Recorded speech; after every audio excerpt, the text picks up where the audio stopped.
Look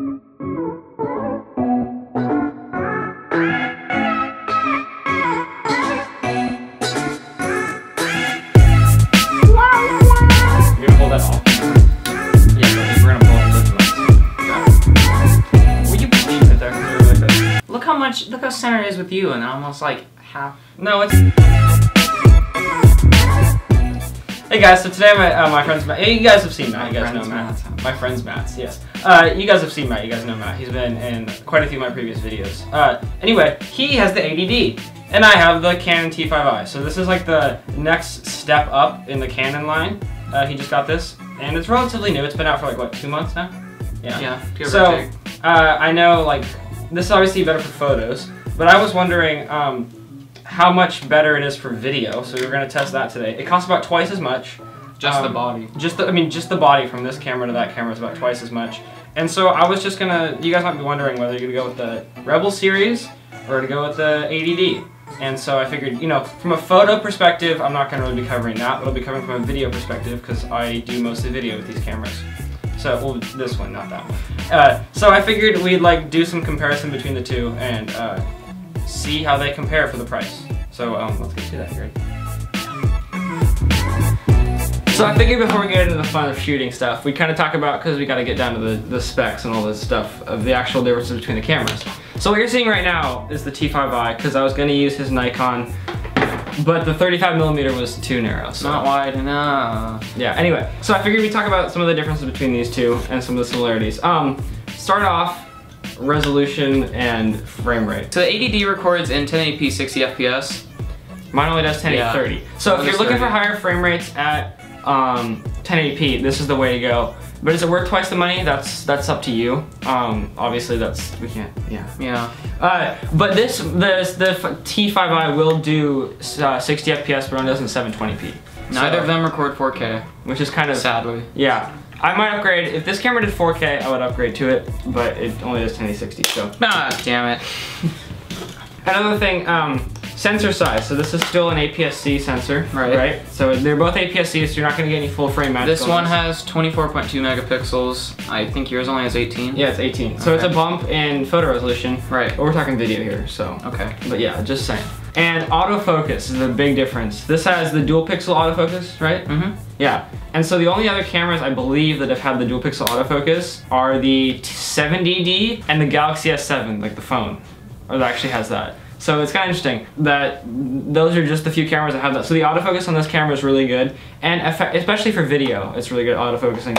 Effectively, like every pixel can be used as a focus point. So it's really fast for continuous, when you leave continuous autofocus on during video, it's a lot faster. So my camera takes a while to kind of get the focus. It's not that much different. It's not that much different, but it's better autofocus. It's not worth twice the price. Do not buy a $1,200 body just for the dual pixel autofocus. Well, I mean, maybe it's not worth it at all. It's like it works. I think sometimes. I think you haven't experienced the full route of it yet. Oh, oops. Yeah, you're right. But in my experience so far, it definitely works really well. I know, but I've been messing around with it a lot. Okay. And it works in low light. It doesn't work very well. In light like this, where we have like I don't know what you say, set up lights. Softbox. So, sure. It works really well, but it really depends on the condition. Like the T5i works fine. Yeah, it's up to you depending on how much you want the autofocus. There are other videos that really display the autofocus speed, so you can go check those out also. And then some other differences that don't necessarily pertain to video is it has the fancy little the little LCD on top where you can see your settings without having to have the screen open. So you can close the screen and not have to use a battery on that. Although you pretty much always want the screen open for video. I don't know why I'd ever shoot video with the screen closed. I don't think you can. You can. I've done it. You can? I've done it. Why would you want to do that? It was like a 30-minute video. Yeah. I wanted to save on battery, so I got it all set up, hit record, and close the screen. Got it. Battery. Other differences, this one for video, this is a helpful feature. It has a mic input jack, and it also has a headphone monitor jack. So you can monitor your audio as you record in real time, which is nice. The T5i doesn't have that. What else does it have? Oh, it has NFC and Wi-Fi. Mm-hmm. So I don't know if you guys, I don't know how much I would use that. But if you're photo sharing, you can use that. But that doesn't really have a video feature. It has the same flip out screen, so they both have flip out screens that are touchscreen, which is great. But like right now we have the screen flipped out so we can actually see. I've been staring at it the whole time. Yeah. One thing about the Wi-Fi and the NFC, you can remotely take pictures and start video from it with your phone, with the Canon Connect app. So that could be useful. So you don't, I mean, if you're like really lazy and you don't want to get up and press record and then come sit back down, it could be useful. Yeah. Okay. I agree. So we're gonna get to some of the testing now. So let's get started on that. Just a little side note. We have the Canon 10 to 22. What is? No, this is the Canon lens. 10 to 22. What is this? f3.5 to 4.5. And then we also have the STM 18 to 55, 3.5 to 5.6. So these are both Canon lenses. This was the kit lens that came with my lens, but the autofocus is really good on it.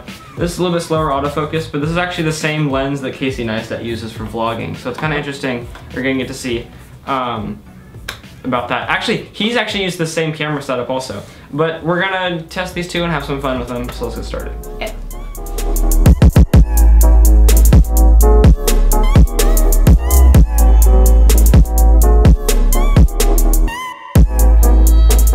So one thing that you mentioned that you have, that I don't have, is you have more fine ISO adjustment, right? Right, so with yours it jumps from 100, 200, 300, 400 ISO, right? Well, not exactly, but it's like around there. So 100, same. Yeah, around there. I don't have this fine of... Well, with mine, it goes... Yeah, let's cross the street here. Mine jumps from 100 to 125 to 160 to 200, 250, 320. It's kind of all over the place. It's definitely more than yours, but I mean, that's really worth it. I'd say it is, because sometimes jumping from like 100 ISO to 200 ISO can be too much, or you know what I mean. So it is nicer to have more options just to give that extra bump in ISO. It also gives you finer control, like over, you know, if you can dial in your ISO just how you want it. Right. Then yeah, exactly.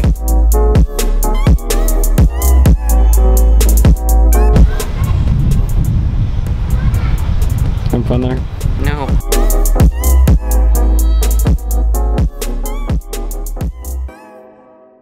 So I realized after I filmed this that I didn't really get a lot of testing footage. We didn't really test the cameras that much. If I would have had more time with both of the cameras, I would have done more in-depth testing. But this is just me like testing it out like for a short period of time and hanging out with Matt and talking about the cameras. So hopefully you guys still enjoyed this.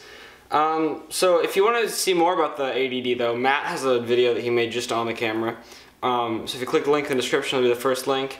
You can it'll take you over and check out his video, and you can see more about it. Anyway, I hope you guys still enjoyed this, even though it wasn't as formative as some of my other videos. So anyway, with that, I'll see you guys in the next video.